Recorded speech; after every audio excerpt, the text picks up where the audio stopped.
Hi everyone, today I'm going to be showing you how to fix your audio notifications issue on your iPhone after the iOS 17 update. The steps are really easy, so make sure to watch till the end of the video. So from settings, we can go ahead and go to notifications right here. And from here, we're going to have to select the application that we're having the audio issue for the notifications. So for example, if you have the audio issue on your Instagram application, we're just going to have to select Instagram and make sure that the allow notifications option is turned on like this one, so it should be green.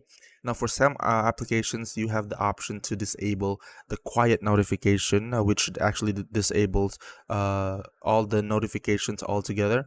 That's the option that you can do for some applications that has or that have this issue. So just turn off the quiet notification or whatever it's called for that specific